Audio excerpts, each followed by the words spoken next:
Et mesdames et messieurs, bonjour à tous. Alors aujourd'hui on se retrouve pour la première vidéo de ma chaîne.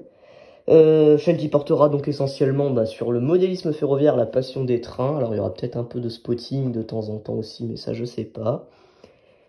Et du coup pour bien commencer une chaîne sur le modélisme ferroviaire, je vais vous présenter ce que je possède en matériel HO. C'est parti.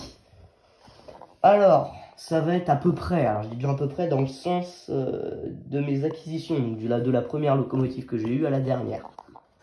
C'est parti, donc on commence avec la première, qui est une BB 9201, donc Jouef Champagnole.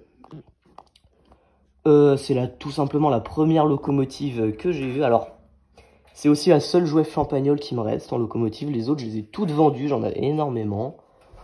Et celle-ci, je l'ai juste gardée en décor pour sa valeur sentimentale, quoi. C'est ma première locomotive, tout simplement. Alors, elle fonctionne plus très bien, donc forcément, elle est analogique. Elle fait un peu des siennes de temps en temps, mais c'est vraiment pour le décor. Ensuite, on passe à la seconde locomotive que j'ai eue. Enfin, que j'ai eue et que j'ai encore, parce qu'il y en a plein d'autres que j'ai eues entre celle-ci et celle-ci, donc la seconde, mais je les ai vendues. Donc c'est la BB 8603 Fret avec logo casquette de chez Jouef. Alors la référence de tête, je réfléchis, je crois que c'est Jouef, ah ouais, si je l'ai sous les yeux, c'est Jouef AJ 2287. Alors elle est franchement bien détaillée, comme vous pouvez le voir, la ligne de toiture elle est nickel. Elle est analogique et je l'ai achetée il y a quelques années maintenant, j'avais dû l'acheter 100 € sur le bon coin. Ensuite on passe à la prochaine, c'est pas une locomotive, c'est la prochaine rame que j'ai eue. Vous la voyez un petit peu, c'est une rame TGV La Poste Jouef. Elle est franchement magnifique. Alors la référence c'est AJ 2357. Elle est analogique aussi, bien détaillée, c'est du Jouef. Alors Jouef c'est l'une de mes marques préférées, hein. Enfin Jouef Hornby. Je l'ai eu alors pareil, pas si longtemps après la fret que vous voyez là-bas. Je l'ai payé, alors je sais que c'est pas bien d'acheter sur ce genre de site les trains, mais j'ai acheté sur Amazon. Je l'ai eu à seulement 180 € au lieu de 280, parce que le prix de base c'était 280 à l'époque où je l'ai acheté. Ensuite, on passe à la prochaine rame. Encore une fois, je vous spoil, vous envoyez un petit bout. C'est encore un TGV que j'ai eu en février de cette année là. Alors, donc un TGV duplex, Euroduplex, Jouef encore. La référence, je ne l'ai pas, je ne vais pas vous la dire parce que comme vous voyez, la boîte est dans le mauvais sens. Et la référence est du côté du mur, donc tant pis. Rien à dire dessus, à part qu'il est analogique, que je l'ai payé assez cher. Celui-là, je l'ai payé le prix fort, je crois, sur Jura Modélisme. Donc ouais, analogique. Alors c'est un peu la même chose que le TGV La Poste, hein, c'est la même longueur. Et tout quoi. Ensuite, on passe à une autre locomotive. Cette fois-ci, c'est plus du Jouef, c'est du Rocco. Et ça va être une BB 26000, qui est juste là. La BB 26057, en livrée Carlyon, alors qui est extrêmement bien détaillée. Je sais qu'en vidéo, les détaillages, on voit pas tout le temps bien, mais je vous garantis que c'est franchement bien détaillé. Alors celle-ci, elle n'est pas analogique, elle est digitale et sonore. Et elle est en panne. J'ai le seum. Au club, la dernière fois, je l'ai amenée. Donc je suis au club de modélisme d'Angoulême. Et j'ai voulu la démarrer. Et elle a fait non, j'ai pas envie. Donc du coup, elle n'a pas démarré.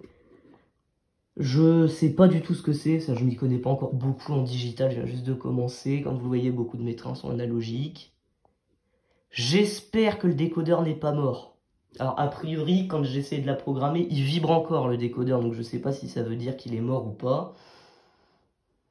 Je m'y connais pas, bon bref, je l'ai ouverte pour voir comment c'était à l'intérieur. Je vais vous montrer ça tout de suite. Il y a des vis à dévisser, hein, ça s'enlève pas comme ça. Là, c'est juste la caisse. Parfait. Alors, faire gaffe en posant la caisse, elle est fragile quand même. Bon, le décodeur, il est là, hein. Voilà, je sais pas trop quoi en penser de cette panne là de locomotive et je vais pas vous mentir en vous disant que ça m'embête beaucoup. Ah, attendez, est-ce que là il y a un petit truc qui s'est enlevé? Un petit truc de détaillage. Parfait, je l'ai remis. Alors, on va remettre la caisse sur la loco, c'est toujours bien. Ça protège le décodeur et tout ça. Parfait. Ensuite, on passe à une autre locomotive Roco. C'est la 22307 en voyage, qui est là, qui est magnifique. Alors, c'est la même que celle-ci. Alors, je vais vous montrer après les rames qui leur sont attribuées, parce que forcément, elles roulent pas tout seules, elles ont des rames, ces locomotives. 22307, qui est là, la référence, elle est là-bas. Je vais vous dire ça. Alors, pour la DB 26000, c'est 73 866 et pour la 22307, c'est 73 880. Elle est digitale et sonore et elle est à vendre. Pourquoi? Parce que c'est des locomotives qui roulent pas vers chez moi, ça, et que je suis en train de recentrer ma collection sur du matériel qui roule vers chez moi, quoi. Donc dans le Poitou-Charentes. Et ça, donc des 22 000 dans le Poitou-Charentes, on en voit, mais elles sont toutes en livrée béton quasiment, enfin livrée d'origine marron pas belle là. Pour du fret, en livrant un voyage, on n'en a pas. Alors, pour les prix, la 26 000, je l'ai eu d'occasion à 180 € et celle-ci, je l'ai payée très cher, je l'ai payée alors 300 au lieu de 350, mais c'est quand même extrêmement cher. Ensuite, on passe à une nouvelle locomotive qui est la seule diesel de mon réseau, qui est juste là. Donc encore une Jouef, la 72 054, alors, qui est franchement belle et bien détaillée. Alors elle est analogique celle-ci, je l'ai eu il n'y a pas longtemps avec mon Rail Club à seulement 60 €. Et elle est en excellent état, la boîte est là-bas, je ne vais pas vous dire la référence parce que je la vois pas d'ici, mais bon voilà. Elle est quasi neuve, alors elle a juste un petit souci malheureusement, qui se règle très facilement, rien de grave, c'est juste esthétique. Vous le voyez là, il manque un tampon à l'avant, c'est des tampons à ressort. Et c'est pour ça qu'elle était si peu chère, elle marche très bien, hein, j'ai essayé, mais il manque un tampon, alors ça se trouve, hein. Je vais en chercher un. Ensuite, le dernier de la famille. Alors j'ai fait une présentation, là, un unboxing plus précisément sur celui-là.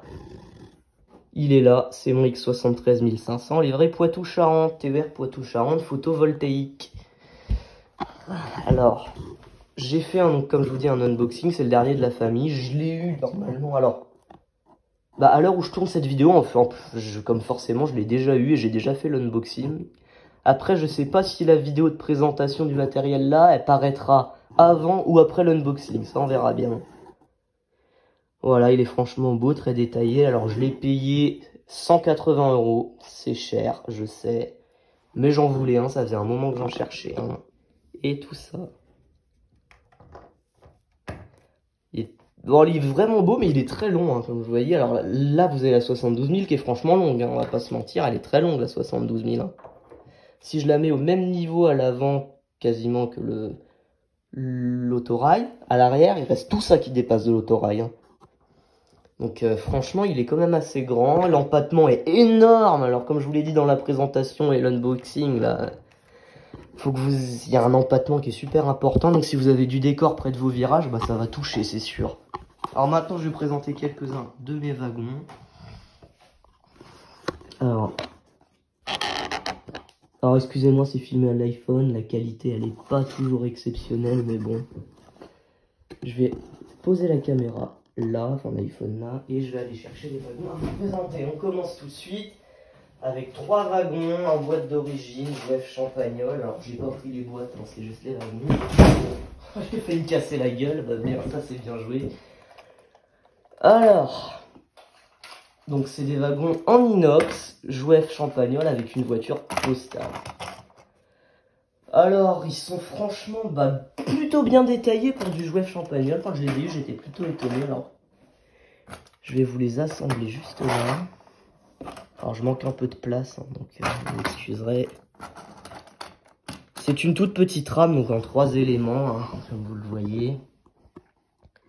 Wagons en inox, alors qui serviront de décor avec la 9201 qui est là-bas. Ou alors, en petit train touristique ou train de voyage avec la... Je sais pas, un train de voyage, ça veut rien dire, ça veut dire. Avec la 72 000 qui est là-bas, qui est un peu la seule apte à tirer ça, on va dire. Bah, y a rien d'autre à dire dessus. Alors oui, si j'avais été étonné dessus, bien étonné même, c'est là. L'écart entre les caisses, bah bizarrement, c'est pas si important que ça. Je pensais qu'il serait plus important sur du vieux jouet champagnol, mais non. Franchement, ça va, ça passe nickel. Bon, après, faut pas que ce soit plus large, hein, mais bon. Ensuite, alors je vais vous présenter les wagons de fret. Alors, j'ai déjà une première rame de fret qui est tractée par la 8603 fret, qui est une rame de wagon citerne, Pico. Alors, je vous en montre deux juste ici, je les ai pas tous sortis. Donc, un Simotra et un Algeco là-bas. Ça, j'en possède 8. Alors, exactement, je sais plus, je crois que j'ai 3 Simotra et 4 et 5 Algeco. Alors, je réfléchis, 3 Simotra, 5 Algeco, ou alors c'est le contraire, mais... Donc, j'en possède 8, voilà. Ça fait quand même une belle rame. Tractée par la 8603 qui est tout là-bas. Voilà, il n'y a rien d'autre à dire dessus, ils sont très détaillés. Je les ai eu en même temps que les deux jeux locomotives Rocco que vous voyez en arrière-plan là, les deux digitales là. Ensuite, on passe à 3 autres wagons de fret. Alors, pour commencer, je vais vous présenter les deux premiers. C'est des bâchés. Alors, j'adore les wagons bâchés en fret. C'est des Rocco, un Contrex, un en livré marron-gris là. J'en possède que 2, alors j'aimerais bien avoir une rame pareil en 6 ou 8 éléments. Mais bon, ça j'en trouverai, enfin j'en achèterai d'autres quand je trouverai une bonne affaire. C'est que ceux-là je les ai eu pas cher, alors j'ai pas les boîtes d'origine. C'est des boîtes que vous voyez un peu dans le coin là-bas, faites maison quoi, entre guillemets. Mais je les ai eu à vraiment pas cher et ils sont neufs sinon à part ça, donc une affaire. Et j'ai également un wagon frigorifique de chez, alors une marque qui est pas trop courante, c'est Tillig HO, je sais pas, c'est une marque allemande. Alors celui-là, il est comme la 22 000 qui est derrière, il est à vendre aussi parce que ça correspond pas trop à ma collection. Je sais même pas du tout combien ça peut valoir parce que j'en trouve pas d'autres, parce que c'est vraiment pas courant. Ensuite, je vais vous présenter pour continuer une autre rame qui est tractée. Alors en plus la locomotive en arrière-plan ça tombe bien, la BB26 000, parce que c'est elle qui tracte cette rame. Enfin du moins quand elle fonctionne la BB26 000. Parce qu'en ce moment comme je vous l'ai dit c'est pas trop le cas. C'est une rame corail, donc en livrée Carmignon. Alors voilà. Donc là j'ai sorti encore que 2 voitures comme les wagons citernes. La seconde classe, la première classe. J'en possède 6, alors 2 premières classes et 4 secondes classes. Franchement, elles sont magnifiques.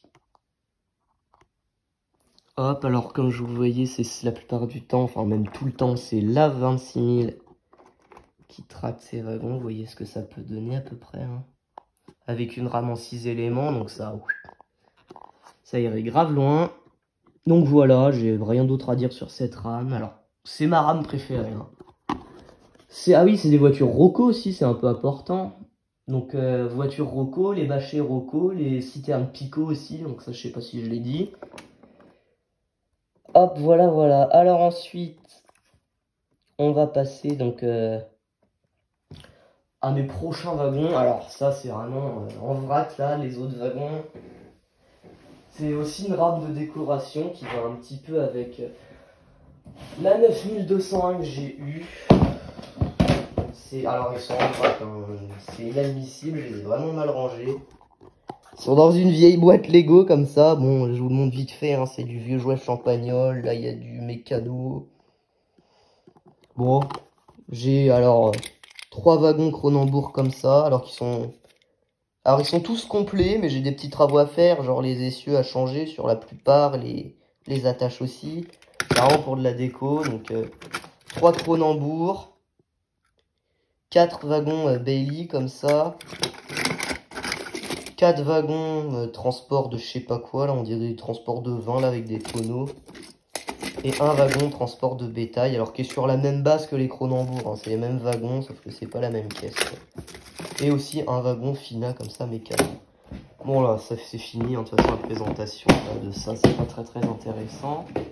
Ensuite, donc là vous avez, donc comme vous voyez, j'ai sorti les 2 citernes et les 2 corails. Là vous avez mes 4 autres corails et mes 6 autres citernes. Hein. Putain, la vidéo elle a duré longtemps. Alors ici aussi, un vieux wagon Pullman Jouef des années 1950, je crois. Alors, pour vous montrer, alors la planche de mon réseau, elle est là. Elle fait 1,50 m, je crois. Donc voici, c'est sûr, sur 3,14 m. Donc il y aura un futur réseau qui sera digital. Donc là, j'ai une Z21 Start avec une Multimos. Donc toutes les locomotives analogiques, elles seront digitalisées. Là, vous avez mon transformateur à côté d'une vieille lampe SNCF. Et là, tout mon bordel pour réparer tout ça. J'ai rien d'autre à dire. Et bah, c'est la fin de cette présentation. Et je vous dis à bientôt. Au revoir.